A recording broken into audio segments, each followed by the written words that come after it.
Yes, and even though a great number of men are traveling about the countryside, you are the first I have ever encountered with my name. The very first. Isn't it a strange coincidence that has brought us together? Matahachi was thinking rapidly. What's the matter? You seem to be trembling. Matahachi cringed.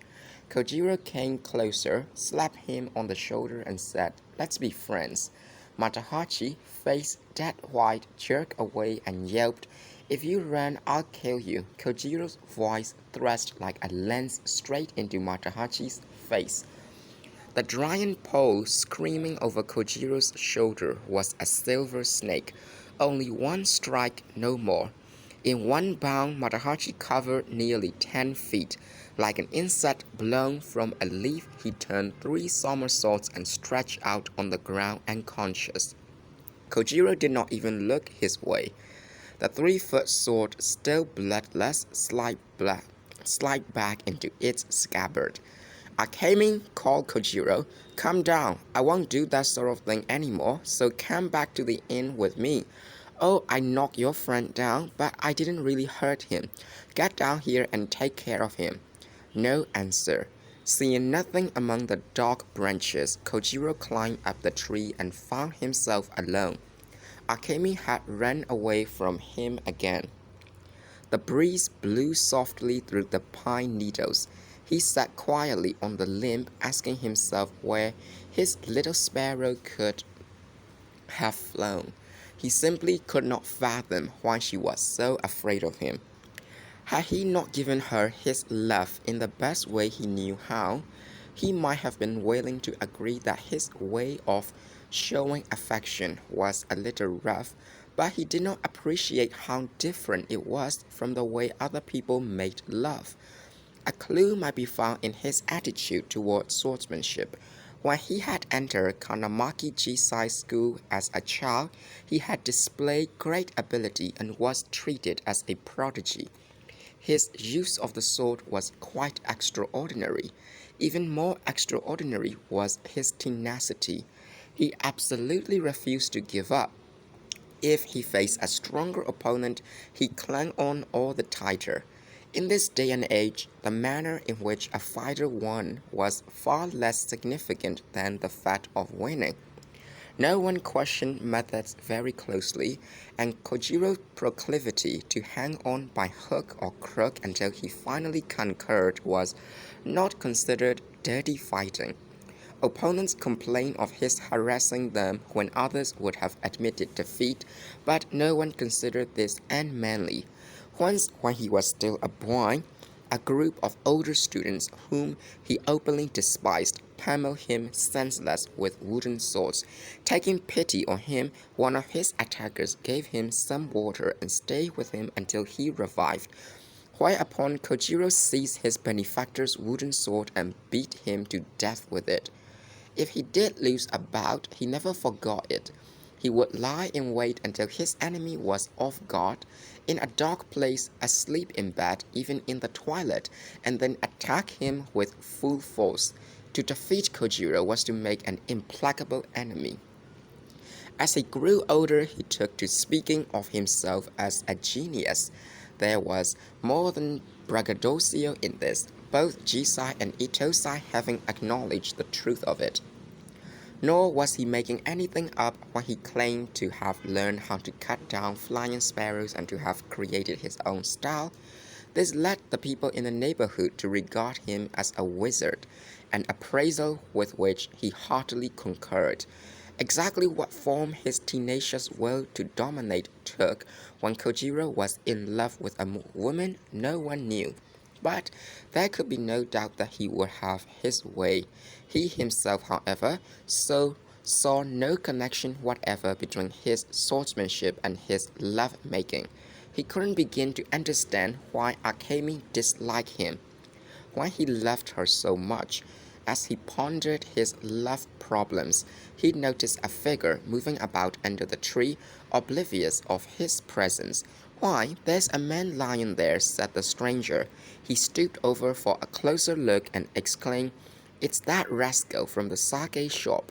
It was the itinerant monk. Taking the pack off his back, he remarked, "He doesn't seem to be wounded, and his body's warm." He felt around and found the cord underneath Matahachi's obi, undid it, and tied Matahachi's behind his back. He then put his knees in the small of Matahachi's back and jerked his shoulders backward, putting considerable pressure on the solar plexus. Matahachi came to with a muffled groan. The monk carried him like a sack of potatoes to a tree and propped him up against the trunk. "Stand up," he said sharply, underscoring the point with a kick. "On your feet." Matahachi, who had been halfway to hell, began to regain his senses, but could not quite take in what was going on. Still in a stupor, he dragged himself into a standing position. "That's fine," said the monk, "just stay that way." He then tied Matahachi's legs and chest to the tree. Matahachi opened his eyes slightly and uttered a cry of astonishment. "Now, you phony," said his captor. "You led me quite a chase, but that's all over." Slowly he began walking Matahachi over, slapping his forehead several times, sending his head thudding against the tree. "Where did you get the pillbox?" he demanded. "Tell me the truth, now." Matahachi did not answer. "So you think you can brazen it out?" Infuriated, the monk clamped his thumb and forefinger on Matahachi's nose and shook his head back and forth. Matahachi gasped, and since he seemed to be trying to speak, the monk let go of his nose. "I'll talk," said Matahachi desperately. "I'll tell you everything." Tears streamed from his eyes. "What happened was, last summer," he began, and then he told the whole story, ending with a plea for mercy. "I can't pay the money back right now, but I promise, if you don't kill me, I'll work hard and return it someday. I'll give you a written promise, signed and sealed." Confessing was like letting the pus out of a festering wound. Now there was nothing more to hide, nothing more to fear. Or so he thought. "Is that the absolute truth?" asked the monk. "Yes." Matahachi bowed his head contritely. After a few minutes of silent reflection, the monk drew his short sword and pointed it at Matahachi's face. Quickly turning his head aside, Matahachi cried, "Are you going to kill me?" "Yes, I think you will have to die. I've told you everything in perfect honesty. I've returned the pillbox. I'll give you back the certificate. One of these days I'll pay you back the money. I swear I will. Why do you have to kill me?" "I believe you, but my position is difficult. I live in Shimonida in Kozuki, and I was a retainer of Kusanagi Tenki. He was the samurai who died at Fushimi Castle. Though I'm dressed as a monk, I'm actually a samurai.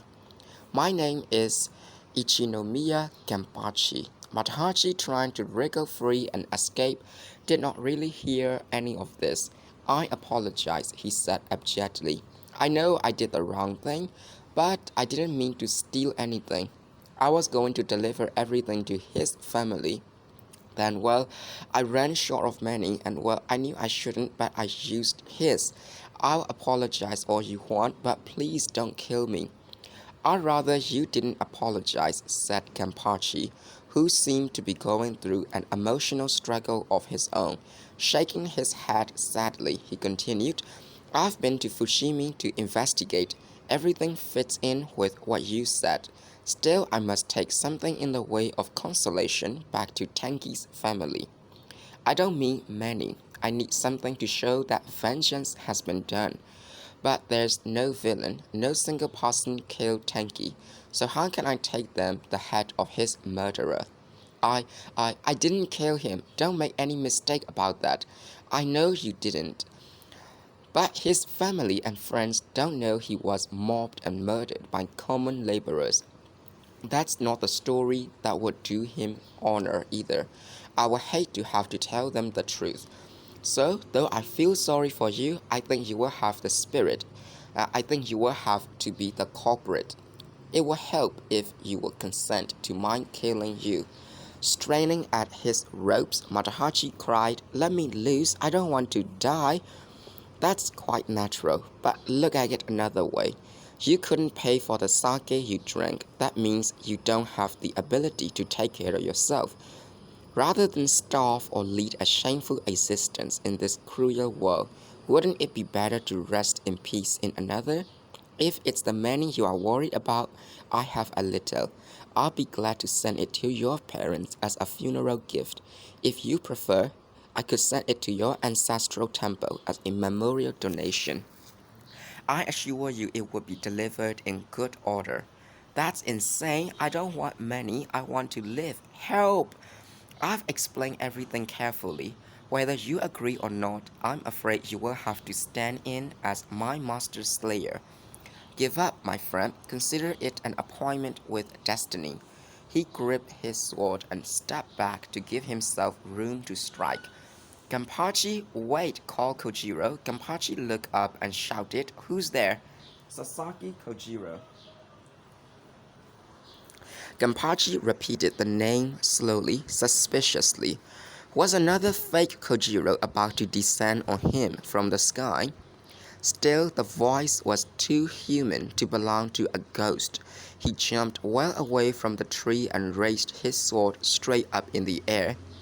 "This is absurd," he said, laughing. "It looks like everybody's calling himself Sasaki Kojiro these days.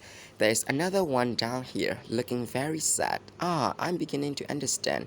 You are one of this man's friends, aren't you?" "No, I'm Kojiro. Look, Genpachi, you are ready to cut me in two the minute I come down from here, aren't you?" "Yes, bring on all the phony Kojiros you like. I'll take care of every one of them." "That's fair enough. If you cut me down, you will know I was a fake. But if you wake up dead, you can be sure I was the real Kojiro. I'm coming down now, and I warn you, if you don't slice me in mid-air, the dragon pole will split you like a piece of bamboo." "Wait, I seem to remember your voice, and if your sword is the famous dragon pole, you must be Kojiro. You believe me now?" "Yes, but what are you doing up there?" "We'll talk about that later."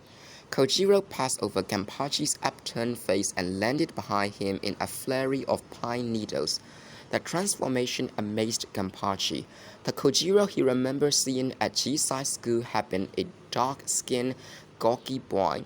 His only job had been drawing water, and in accordance with Jisai's love of simplicity, he had never worn any but the plainest of clothing. Kojiro seated himself at the foot of the tree and motioned to Genpachi to do likewise. Genpachi then related how Tenki had been mistaken for an Osaka spy and stoned to death, and how the certificate had come into Matahachi's hands.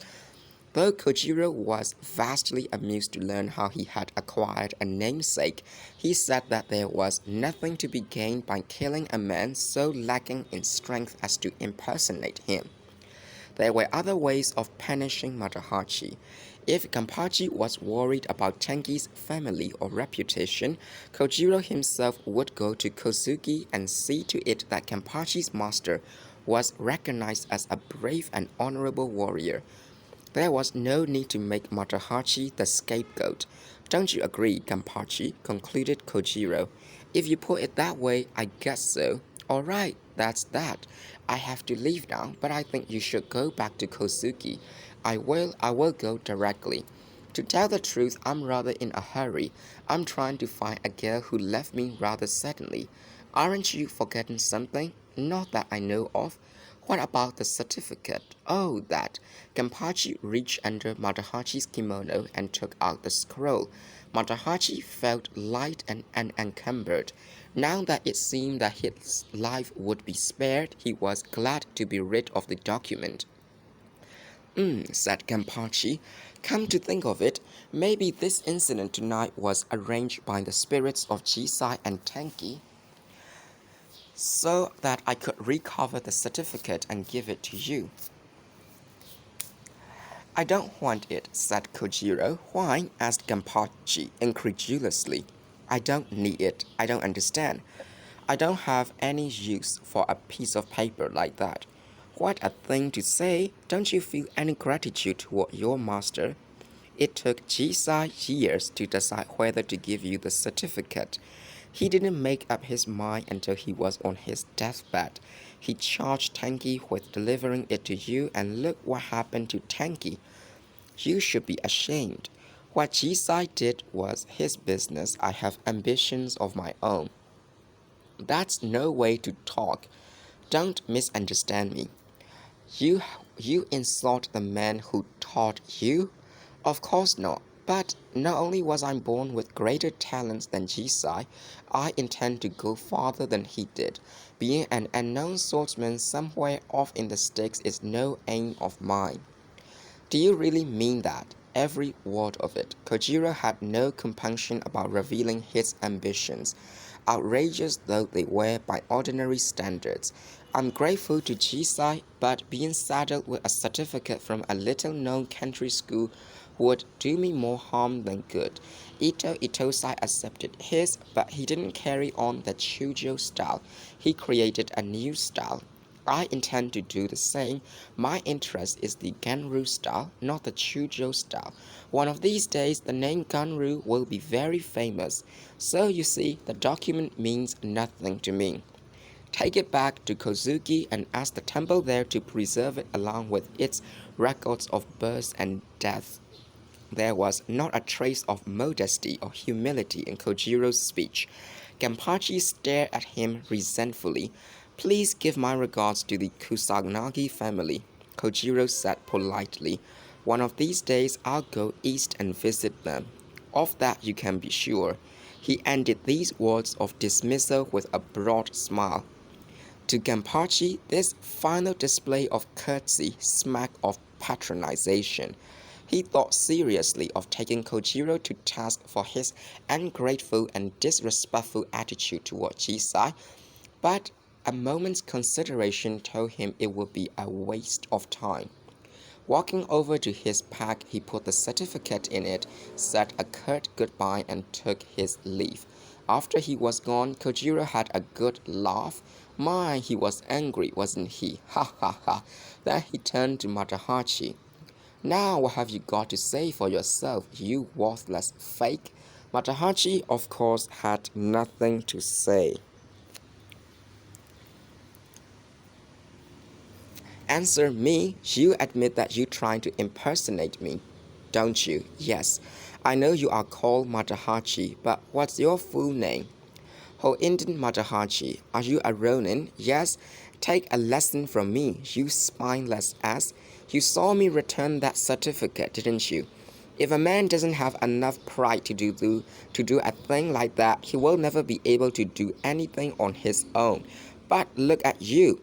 You use another man's name, steal his certificate, go about living on his reputation.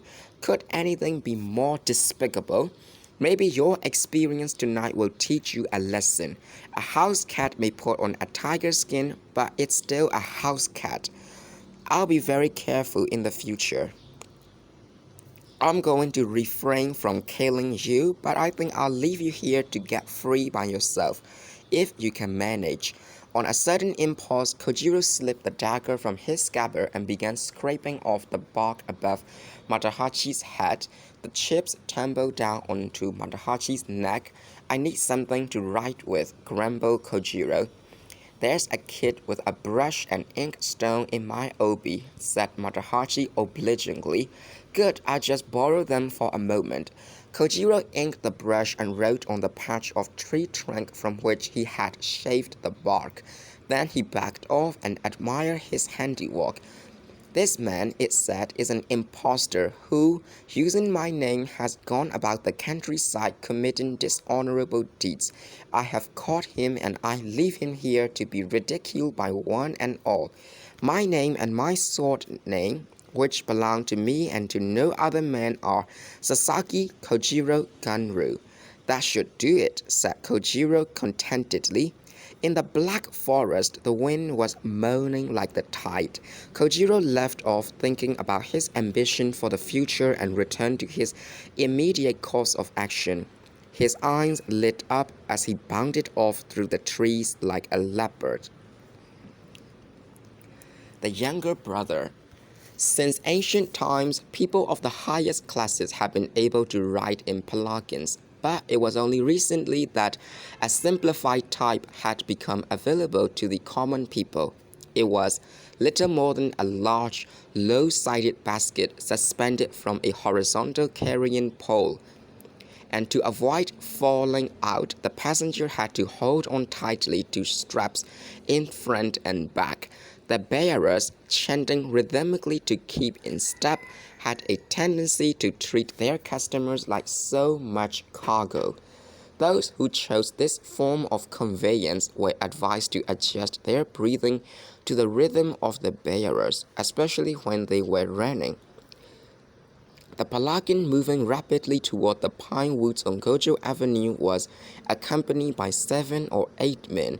Both the bearers and the other men were panting as though they were about to spit up their hearts.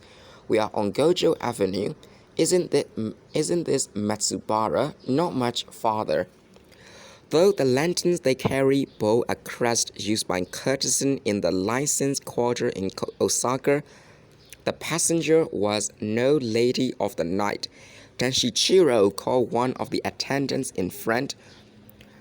"We are almost at Shijo Avenue." Shichiro did not hear. He was asleep, his head bobbing up and down like a paper tiger's.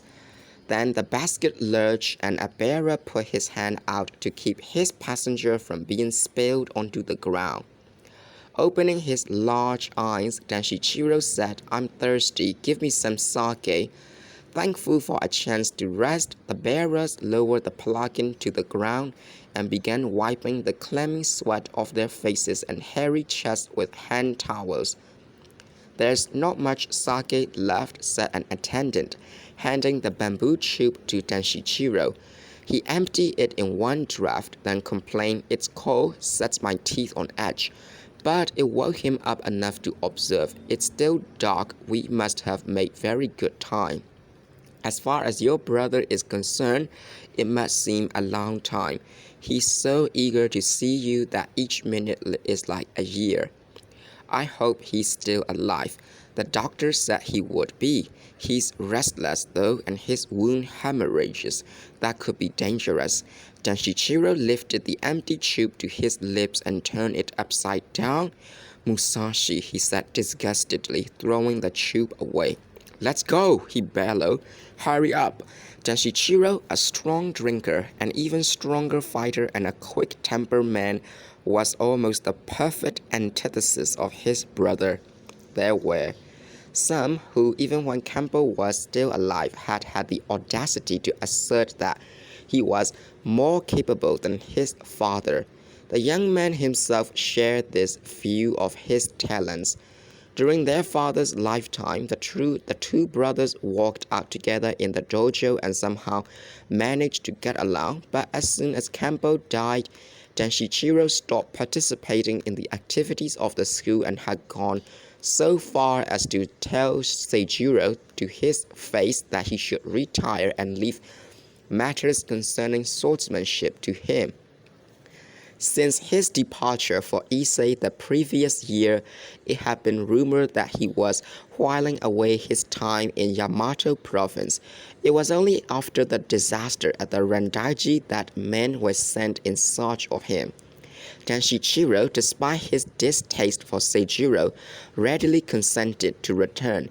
In the impatient rush back to Kyoto, he had driven the bearers so hard that they had to be changed 3 or 4 times. But he had found time to stop at each station on the highway to buy sake. Perhaps the alcohol was needed to quiet his nerves, for he was definitely in a state of extreme agitation. As they were about to get underway again, barking dogs in the dark woods attracted their attention. "What do you suppose is going on?" "Nothing but a pack of dogs." The city was full of stray dogs, great numbers of them coming in from the outlying districts. Now that there were no longer any battles to furnish them with a supply of human meat, Shichiro shouted angrily to stop dawdling, but one of the students said, "Wait, there's something funny about what's going on over there." Go see what it is, said Danshichiro, who then proceeded to take the lead himself. After Kojiro left, the dogs had come back. The 3 or 4 cycles of canines around Matahachi and his tree were raising a tremendous racket. If dogs were capable of the higher sentiments, it might be imagined that they were taking revenge for the death of one of their flock. It is far more likely, however, that they were merely tormenting a victim they sensed to be in an impossible position, all of them being as hungry as wolves, their bellies concave, backbones sharp as knives, and teeth so keen they might have been filed. Matahachi was far more afraid of them than he had been of Kojiro and Genpachi. Unable to use his arms and legs, he had for weapons only his face and his voice. After first having naively tried to reason with the animals, he switched tactics. He howled like a wild beast. The dogs grew timid and backed off a little, but then his nose started running and the effect was immediately spoiled. Next, he had opened his mouth and eyes as wide as he could and glared, somehow managing not to blink. He had wrinkled his face and stuck his tongue out far enough to touch the tip of his nose, only to become quickly exhausted. Ransacking his brain, he had resorted again to pretending that he himself was just one of their number but had nothing against the rest of them. He barked, even imagined that he had a tail to wag. The howling grew louder, the dogs closest to him baring their teeth in his face and licking his feet. Hoping to soothe them with music, he began singing a famous passage from Tales of the Heike, imitating the bards who went about reciting this story to the accompaniment of the lute. Then the cloister emperor decided in the spring of the second year to see the country villa of Kenrimonin in the mountains near Ohara. But throughout the second and third months, the wind was violent, the cold lingered on, nor did the white snows on the mountain peaks melt. Eyes closed, face strained in a painful grimace, but Hachi sang almost loudly enough to deafen himself. He was still singing when the arrival of Tenshichiro and his accomplice sent the dogs scurrying. Matahachi, beyond any pretense of dignity, cried, "Help! Save me! I've seen that guy at the Yomogi," said one of the samurai. "Yeah, that's Oko's husband." "Husband? She's not supposed to have a husband. That's the story she told Toji." Danshichiro, taking pity on Matahachi, ordered them to stop gossiping and set him free. In response to their questions, Matahachi made up a story in which his sterling qualities figured prominently and his weaknesses not at all. Taking advantage of the fact that he was talking to Yoshioka partisans, he brought up Musashi's name. They had been childhood friends, he revealed, until Matahachi had abducted his fiancée and covered his family with unspeakable shame. His valiant mother had vowed not to return home. Both his mother and himself were bent on finding Musashi and destroying him. As for being Oko's husband, this was far from the truth. His long stay at the Yomogi tea house was not because of any personal connection with the proprietress, and the proof of this was in her having fallen in love with Gion Toji. Then he explained why he was tied to a tree. He had been set upon by a band of robbers who had stolen his money. He had put up no resistance, of course. He had to be careful not to be injured because of his obligation to his mother. Hoping they were taking it all in, Matahachi said, "Thank you. I feel that perhaps there is some fate that links us together. We regard one man as our common enemy, an enemy we cannot live under the same sky with. Tonight you came along at just the right moment. I am eternally grateful. I would judge, sir, from your appearance that you are Danshichiro. I feel certain you plan to meet Musashi. Which one of us will kill him first, I cannot say, but I hope I shall have the opportunity of seeing you again." He did not want to give them a chance to ask questions, so he hurried on. Osugi, my mother, is on a pilgrimage to Kiyomizudera to pray for success in our battle against Musashi. I'm on my way to meet her now. I shall certainly call soon at the house on Shoujo Avenue to pay my respects. In the meantime, let me apologize for holding you up when you are in such a hurry. And off he went, leaving his listeners to wonder how much truth there was in what he had said. Who on earth is that buffoon anyway? Snorted Denshichiro, clicking his tongue over the time they had wasted. As the doctor had said, the first few days would be the worst. This was the fourth day, and since the night before, Seijiro felt a little better. Slowly he opened his eyes, wondering whether it was day or night. The paper-covered lamp by his pillow was nearly out. From the next room came the sound of snoring. The men watching over him had dropped off to sleep. I must still be alive, he thought, alive and in complete disgrace. He pulled the quilt over his face with quivering fingers. How can I face anyone after this? He swallowed hard to stifle his tears. It's all over, he moaned. The end of me and the end of the house of Yoshioka. A cock crowed and the lamp went out with a spatter. As the pale light of dawn crept into the room, he was taken back to that morning at the Randaiji. The look in Musashi's eyes, the memory made him shiver. He had to admit he had been no match for that man. Why hadn't he thrown down his wooden sword, accepted defeat, and made an attempt to save the family's reputation? I had too high an opinion of myself, he moaned.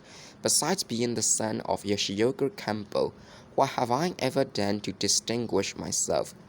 Even he had come to realize that sooner or later, time would have caught up with the house of Yoshioka if he had stayed in charge. With everything else changing, it could not continue to prosper.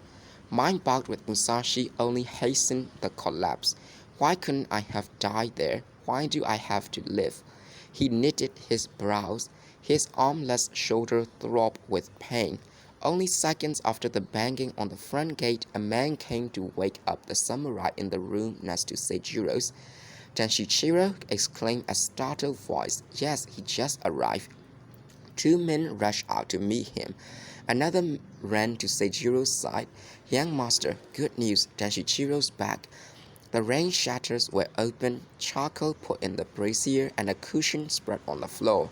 After a moment, Denshichiro's voice came from beyond the shoji. Is my brother in here? Seijiro thought nostalgically. It's been a long time. Though he had asked to see Denshichiro, he dreaded being seen in his present state even by his brother. No, especially by his brother. As Denshichiro entered, Seijiro looked up wanly and tired, and tried unsuccessfully to smile.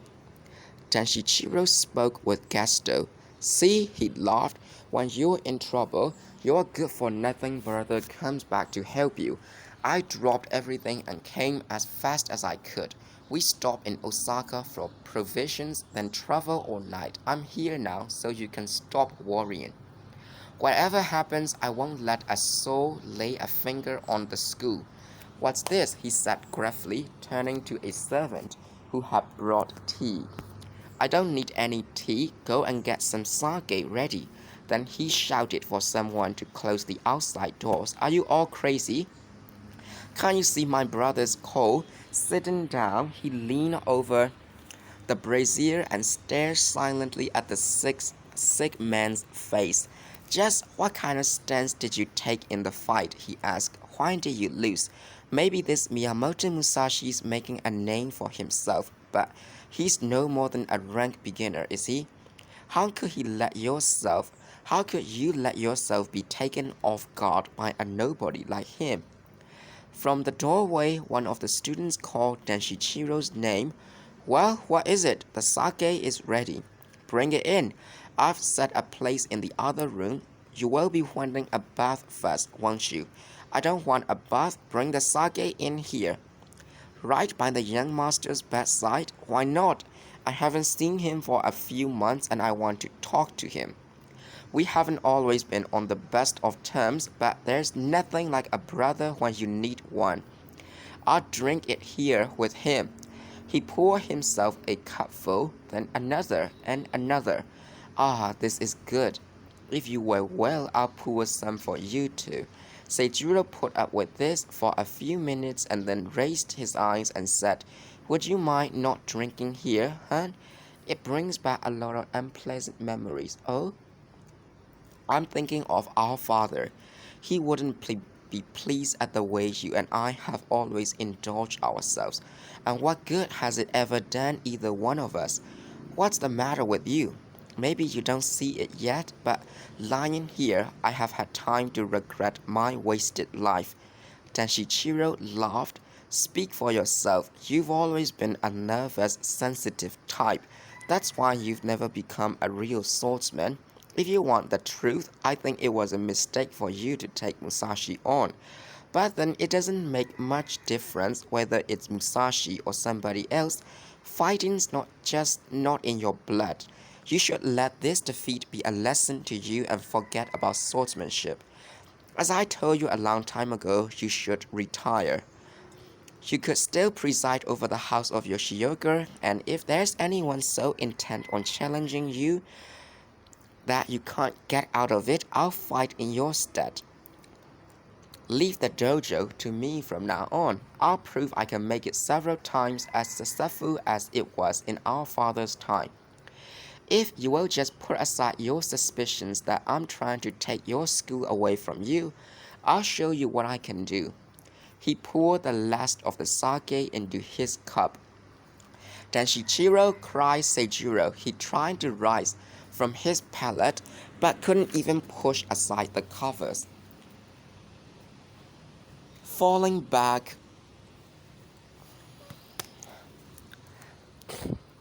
he reached out and grasped his brother's wrist. "Watch out," sputtered Shichiro. "You'll make me spill this." He shifted his cup to his other hand.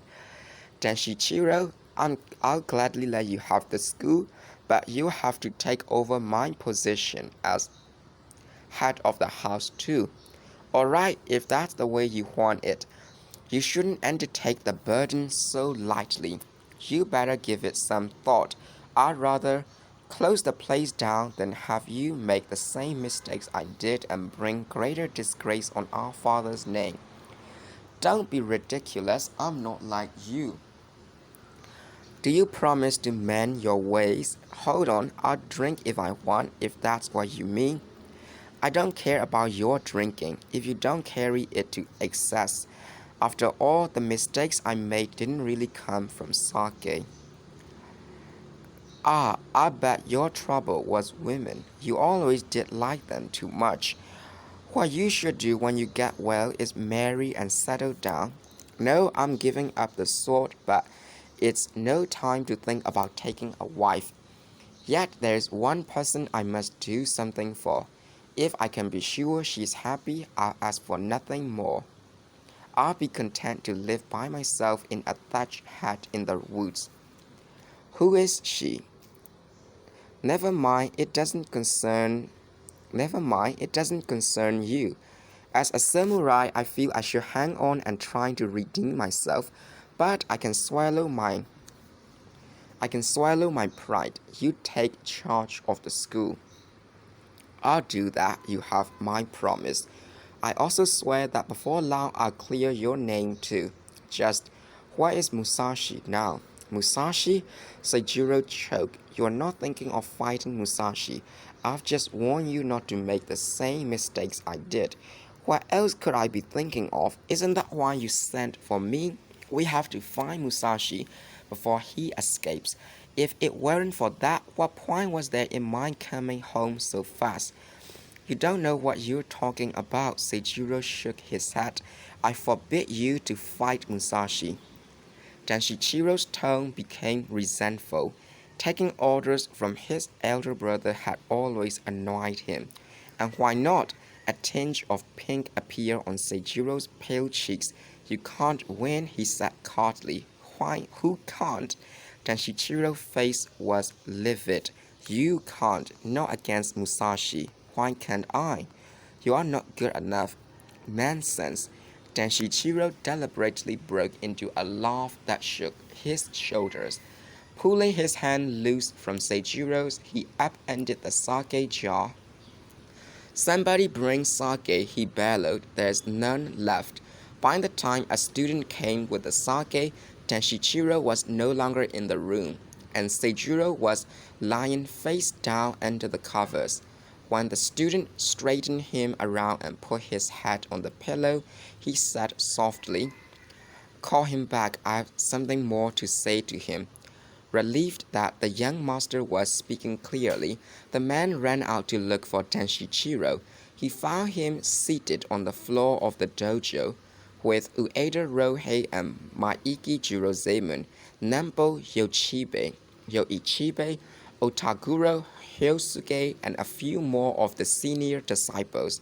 One was asking, "Have you seen the young master?" I just came from his room." "He must have been happy to see you." "He didn't seem too pleased. Until I went to his room, I had been eager to see him, but he was dejected and cross, so I said what I had to say.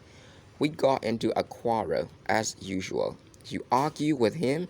"You shouldn't have done that. He's only just beginning to recover." "Wait till you hear the whole story." Tenshichiro and the senior disciples were like old chums. He grabbed the reproachful Rohei by the shoulder and shook him in a friendly way. "Listen to what my brother said," he began. "He said I shouldn't try to clear his name by fighting Musashi, because I couldn't win, and if I was defeated, the house of Yoshioka would be ruined. He told me he would retire and accept sole responsibility for the disgrace. He doesn't expect me to do any more than carry on in his place and work hard to put the school back on its feet." "I see. What do you mean by that?" Rohei didn't answer. As they sat there in silence, the student came in and said to Tenshichiro, "The young master wants you to come back to his room." Tenshichiro scowled. "What happened to the sake?" he snapped. "I just left it in Seijiro's room." "Well, bring it here." "What about your brother?" "He seems to be suffering from a case of the jitters. Do as I say." The protestations of the others that they did not want any, that this was no time to be drinking, annoyed Tenshichiro, and he lashed out at them. "What's the matter with all of you? Are you afraid of Musashi too?" Shock, pain, and bitterness were evident in their faces. To their dying day, they would remember how, with a single blow of a wooden sword, their master had been crippled and the school disgraced. Still, they had been unable to agree on a plan of action. Every discussion over the past 3 days had split them into two factions, some favoring a second challenge, others arguing for leaving bad enough alone. Now a few of the older men looked approvingly at Tenshichiro, but the rest, Rohei included, were inclined to agree with their defeated master. Unfortunately, it was one thing for Seijiro to urge forbearance and quite another for the students to agree, particularly in the presence of this hot-headed younger brother. Tenshichiro, observing their hesitancy, declared, "Even if my brother is injured, he has no business behaving like a coward. Just like a woman, how could I be expected to listen, let alone agree?" The sake had been brought, and he proceeded to pour each man a cup. Now that he was going to be running things, he intended to set the tone he himself liked. This would be a real man's outfit. "This is what I'm going to do," he announced. "I'll fight Musashi and defeat him. It doesn't matter what my brother says. If he thinks we should let this man get away with what he did, it's no wonder he got beaten. Don't any of you make the mistake of thinking I'm yellow like him. Nampo Yoichibe spoke up. There's no question about your ability. We all have confidence in that. But still what? What's on your mind? Well, your brother seems to be of the opinion that Musashi isn't important. He's right, isn't he? Think of the risk. Risk how Denshichiro? I didn't mean it that way, I take it back, stammered Yoichibe. But the damage was done. Denshichiro, jumping up and seizing him by the scruff of the neck, threw him violently against the wall. Get out of here, coward. It was a slip of the tongue. I didn't mean to. Shut up. Out. Weaklings aren't fit to drink with me. Yoichibe turned pale, then quickly sank to his knees. Facing the others, I thank you all for letting me stay among you so long, he said simply.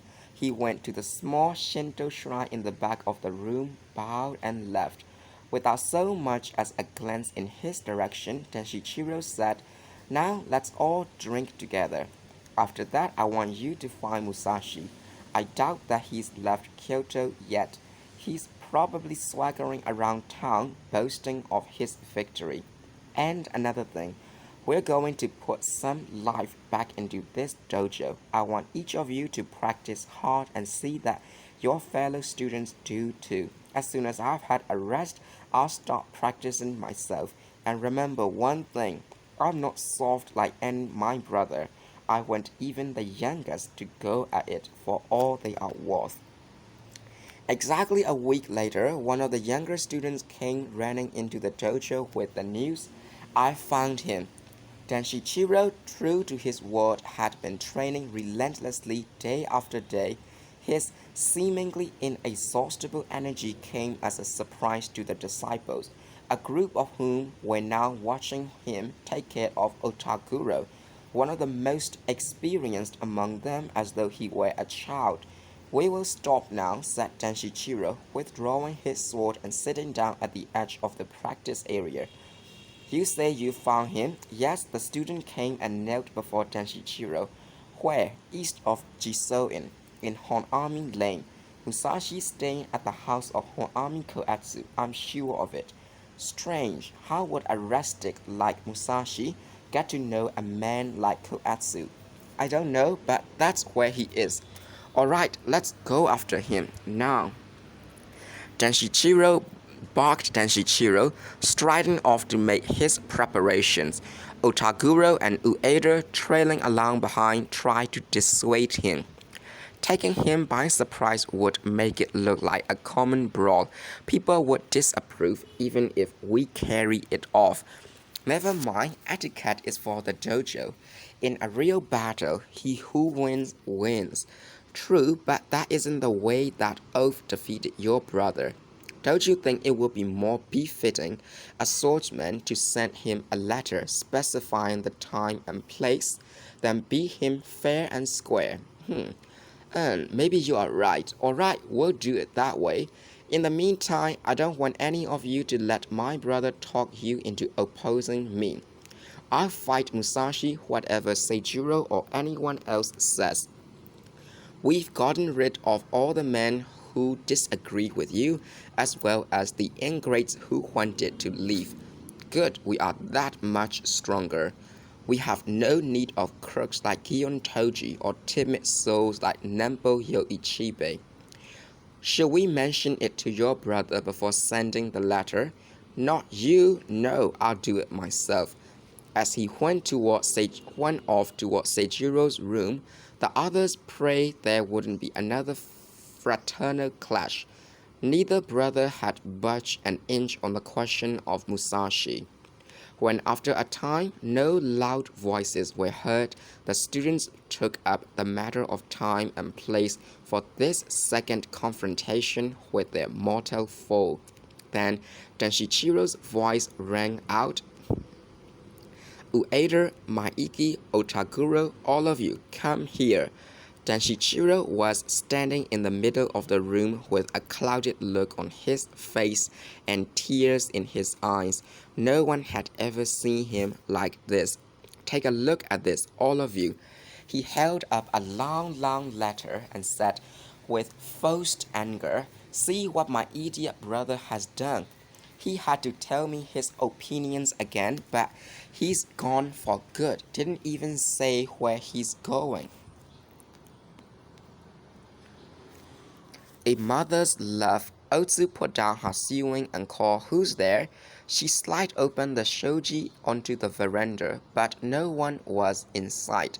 Her spirits sank. She had hoped it was Jotaro. She needed him now more than ever. Another day of utter loneliness. She could not keep her mind on her needlework. Here below Kiyomizudera, at the bottom of Sandin Hill, the streets were squalid. But behind the houses and shops were bamboo groves and small fields, camellias blooming and plum blossoms beginning to fall. Osugi was very fond of this particular inn. She stayed here whenever she was in Kyoto, and the innkeeper always let her have this small, quiet, separate house. Behind it was a stand of trees, part of the garden next door. In front was a small vegetable garden, beyond which was the always bustling kitchen of the inn. Otsu called a voice from the kitchen. "It's time for lunch. May I bring it to you now?" "Lunch," said Otsu. "I'll eat with the old woman when she comes back. She said she wouldn't be back until late. We probably won't see her before evening. I'm not hungry." "I don't see how you can go on, eating so little." Pine smoke billowed into the enclosure from potter's kilns in the neighborhood. On the days when they were fired, there was always a lot of smoke. But after the air cleared, the early spring sky was bluer than ever. From the street came the sound of horses and the footsteps and voices of pilgrims on their way to the temple. It was from the passers-by that the story of Musashi's victory over Seijiro had reached Otsu's ears. Musashi's face appeared before her eyes. Jotaro must have been at the Rendaiji that day, she thought. If only he would come and tell me about this. She couldn't believe the boy had looked for her and not been able to find her. 20 days had passed and he knew she was staying at the foot of Sand Hill. He might be sick. But she did not really believe this either. Jotaro was not the type to be ill. He's probably out flying a kite somewhere, having a good time, she said to herself. The idea made her a little peevish. Maybe he was the one who was doing the waiting. She had not been back to the Karasumaru house, though she had promised him she would return soon. She was unable to go anywhere, for she had been forbidden to leave the inn without Osugi's permission. Osugi had obviously told the innkeeper and servants to keep an eye on her. Whenever she so much as glanced toward the street, someone would ask, "Are you going out, Otsu?" The question, the tone of voice sounded innocent, but she comprehended the meaning. And the only way she could send a letter was by entrusting it to the people at the inn, who had been instructed to keep any message she might try to send. Otsugi was something of a celebrity in this area, and people were easily persuaded to do her bidding. Quite a few of the shopkeepers, palanquin bearers, and draymen in the neighborhood had seen her in action the year before, when she challenged Musashi at Kiyomizudera, and for all her irascibility, regarded her with a certain affectionate awe. As Otsu made yet another attempt to finish reassembling Otsugi's travel outfit, which had been taken apart at the seams to be washed, a shadow appeared outside. She heard an unfamiliar voice. "I wonder if I'm in the wrong place." A young woman had come through the passageway from the street and was standing under a plum tree between two patches of scallions. She seemed nervous, a little embarrassed, but reluctant to turn back. Isn't this the inn? The inn, there's a lantern at the entrance of the passageway saying it is, she said to Otsu. Otsu could hardly believe her eyes, so painful was the suddenly reawakened memory. Thinking she had made a mistake, Akemi asked diffidently, "Which building is the inn?" Then, looking around, she noticed the plum blossoms and exclaimed, "My, aren't they pretty?" Otsu looked at the girl without answering. A clerk, summoned by one of the kitchen girls, came hurrying around the corner of the inn. "Are you looking for the entrance?" he asked. "Yes, it's on the corner just to the right of the passageway. The inn faces directly on the street." "It does, but the rooms are quiet. I like a place where I can come and go without people watching me. I thought the inn was away from the street. Isn't that little house part of the inn?" "Yes, it looks like a nice quiet place. We also have some very nice rooms in the main building. There seems to be a woman staying there now, but couldn't I stay too?" "Well, there's another lady. I'm afraid she's old and rather nervous." "Oh, I don't mind if it's all right with her. I'll have to ask her when she comes back. She's out now." "May I have a room to rest in till then?" "By all means." The clerk led Akemi down the passageway, leaving Otsu to regret that she had not taken the opportunity to ask a few questions. If only she could learn to be a little more aggressive, she reflected sadly. To assuage her jealous suspicions, Otsu had assured herself time and time again that Musashi was not the kind of man who played around with other women. But ever since that day, she had been discouraged. She has had more opportunities to be near Musashi. She's probably much cleverer than I, knows better how to win a man's heart. Until that day, the possibility of another woman had never crossed her mind. Now she brooded over what she considered to be her own weaknesses. I'm just not beautiful. I'm not very bright either. I have neither parents nor relatives to back me in marriage." Comparing herself with other women, it seemed that the great hope of her life was ridiculously beyond her reach, that it was presumptuous to dream that Musashi could be hers. She could no longer summon up the bravery that had enabled her to climb the old cryptomeria tree during a blinding storm.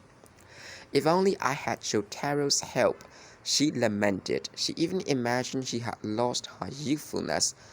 "At the Shippoji, I still had some of the innocence Jotaro has now. That was why I was able to free Musashi." She began to weep into her sewing. "Are you there, Otsu?" Osugi asked imperiously. "What are you doing, sitting there in the dark?"